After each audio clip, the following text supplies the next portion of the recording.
Halo teman-teman, selamat pagi. Selamat bertemu kembali bersama saya Mr. Hebri. Senang sekali Mr. bisa berjumpa kembali bersama teman-teman semua, walaupun hanya melalui media virtual.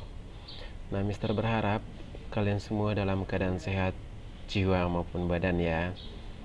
Selamat menyambut tahun ajaran baru. Semoga teman-teman memiliki semangat baru dan juga harapan baru. Tetap di rumah, jaga kesehatan, dan ikuti segala peraturan yang telah ditetapkan pemerintah. Selalu menggunakan masker dan jangan lupa cuci tangan. Baik, kita akan bertemu kembali pada saat ini dengan tema pembelajaran Aku Tumbuh dan Berkembang. Nah, teman-teman sudah mengalami proses bertumbuh dan berkembang, mulai dari bayi menjadi anak-anak dan juga menjadi sekarang seperti anak sekolah yang duduk di bangku kelas 3. Senang sekali Mister bisa menyapa kalian. Nah, sebenarnya apa itu proses pertumbuhan, teman-teman? Proses pertumbuhan itu sebenarnya proses di mana bertambahnya jumlah sel dalam tubuh manusia yang berpengaruh terhadap perubahan fisik, ukuran. Misalnya yang dulunya menjadi bayi, bertumbuh menjadi anak-anak seperti kalian sekarang. Nah, seperti Mister yang dulunya menjadi bayi, bertumbuh menjadi anak-anak, bertumbuh menjadi remaja, dan akhirnya sekarang Mister menjadi orang dewasa. Nah, itu salah satu contoh proses pertumbuhan yang dialami oleh setiap manusia. Nah, teman-teman, sebagai pribadi, kita adalah salah satu makhluk ciptaan Tuhan yang paling unik dan paling istimewa. Kenapa kita dikatakan sebagai istimewa? Sebagai makhluk ciptaan yang Tuhan yang paling istimewa, karena kita diberi akal budi untuk bisa membedakan yang baik dan yang buruk. Binatang tidak memiliki akal budi seperti manusia. Yang berikutnya, Tuhan menciptakan kita sebagai laki-laki dan sebagai perempuan untuk saling melengkapi. Nah, pada kisah penciptaan, sebagaimana yang ditulis dalam kitab suci, yaitu dalam kitab Kejadian, diceritakan bahwa Allah menciptakan manusia, perempuan dan laki-laki untuk saling melengkapi, yaitu manusia pertamanya yang bernama Adam dan Hawa. Mereka hidup di sebuah taman yang namanya Taman Eden. Di sana mereka diberikan kepercayaan oleh Tuhan untuk menjaga seluruh makhluk ciptaan Tuhan.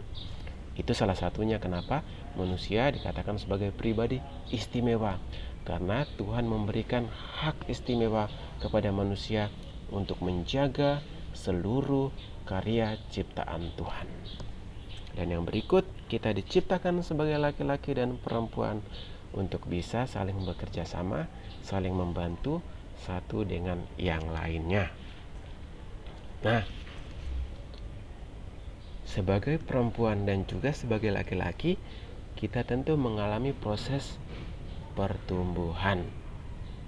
Misalnya, laki-laki dari segi fisik seperti apa? Teman-teman tahu dari segi fisik?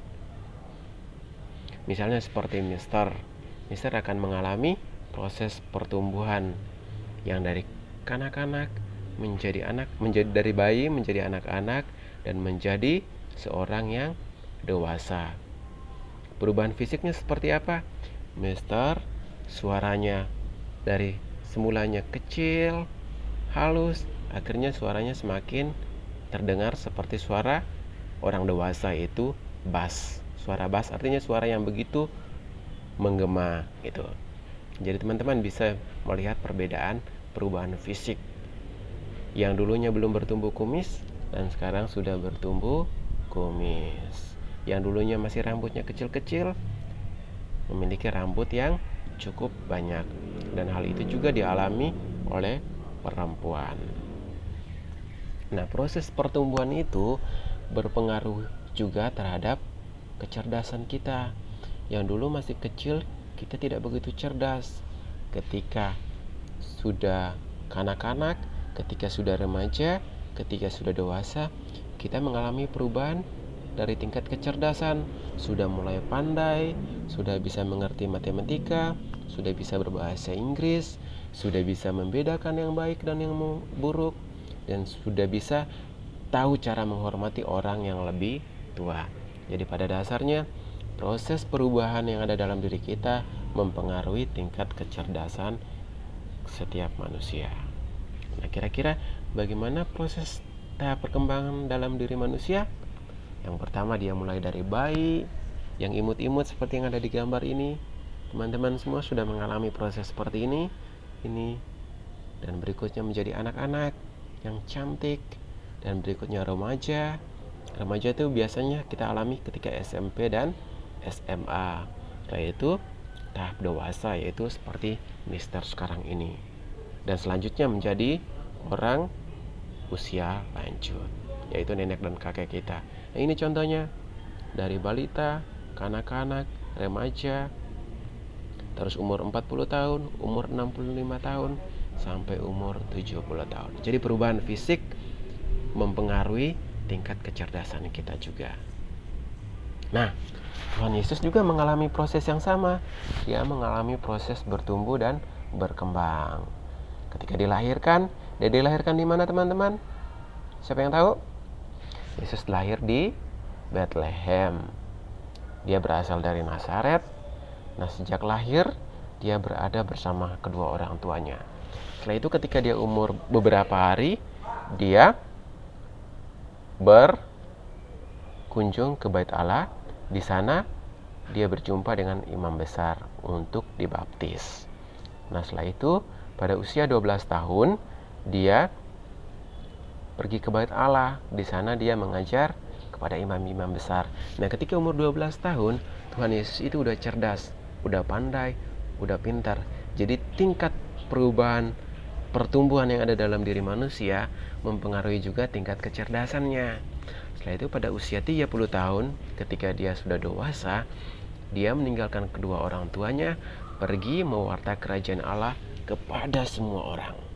Jadi dia udah pandai menyampaikan banyak hal, menyampaikan kabar gembira, mengajarkan kepada orang tentang hal yang baik dan hal yang buruk. Jadi teman-teman, semakin kita bertambah usia, semakin kita bertumbuh, semakin pula berkembangnya tingkat kecerdasan kita sebagai manusia. Nah, ini semakin dewasa seseorang, dia sudah bisa membedakan yang baik dan yang buruk. Nah, teman-teman, kalau udah sekolah, teman-teman semestinya sudah tahu mana yang baik dan mana yang buruk. Sudah bisa menghormati orang tua, sudah bisa membantu orang tua. Nah, selanjutnya memiliki tanggung jawab dan semakin bijaksana. Tanggung jawab kalian itu seperti apa? Ya, tanggung jawab kalian adalah belajar. Belajar demi masa depan kalian. Bertanggung jawab terhadap tugas yang diberikan oleh Bapak dan Ibu guru, yaitu mengerjakan PR di rumah. Bertanggung jawab untuk melaksanakan semua ketertiban dan peraturan yang ada di sekolah. Bahkan juga bertanggung jawab terhadap orang tua kalian, yaitu membantu apa saja yang bisa kalian lakukan di rumah. Nah, ciri-ciri orang yang bertumbuh dengan baik itu seperti apa? Apa? Ia akan bermain dengan siapa saja. Artinya dia memiliki sikap peduli, peka dengan orang lain, dan mau membantu orang-orang yang membutuhkan. Misalnya teman-teman, aduh aku ini lupa bawa pulpen, ya udah nggak apa-apa, pakai pulpen aku dulu. Nah, ini ciri-ciri anak yang bertumbuh dengan baik. Dia memiliki sikap peduli, dan dia bisa menghormati orang yang lebih tua. Misalnya ketika pergi sekolah, berjumpa dengan ibu guru, bapak guru, dia akan memberi salam. Selamat pagi Miss, selamat pagi Mister. Ini salah satu contoh sikap peduli terhadap orang lain. Berikutnya, dia memiliki tanggung jawab. Dia akan melaksanakan semua tugas yang diberikan kepadanya. Misalnya ketika orang tua menjadwalkan malam hari harus belajar, malam hari harus berdoa dulu sebelum tidur. Dan dia bertanggung jawab untuk mengerjakan semua pekerjaan yang diberikan oleh bapak dan ibu guru. Misalnya mengerjakan PR dan mengumpulkan tepat waktu. Terus dia memiliki sikap pandai. Pandai dalam arti Dia bisa membedakan hal yang baik dan yang buruk. Misalnya, ketika ujian, ketika dia kesulitan untuk mengerjakan sesuatu, dia tidak tergoda untuk apa? Untuk nyontek, karena dia tahu nyontek itu adalah perbuatan yang tidak baik. Jadi ciri-ciri orang yang mengalami pertumbuhan yang baik adalah orang-orang yang memiliki sikap peduli, tanggung jawab, dan pandai. Nah teman-teman, kita sebagai pribadi yang istimewa yang diciptakan oleh Tuhan memiliki kemampuan untuk membedakan yang baik dan yang buruk. Semakin bertambah usia, semakin mempengaruhi tingkat kecerdasan kita. Kita bisa membedakan yang baik dan yang buruk, tahu menghormati orang yang lebih tua, dan memiliki sikap peduli terhadap orang yang ada di sekitar kita. Baiklah teman-teman, semoga semakin bertumbuh, semakin berkembang, semakin pandai, semakin bijaksana, dan semakin dicintai oleh kedua orang tua kita dan oleh Tuhan. Selamat belajar, tetap tinggal di rumah, dan sampai jumpa.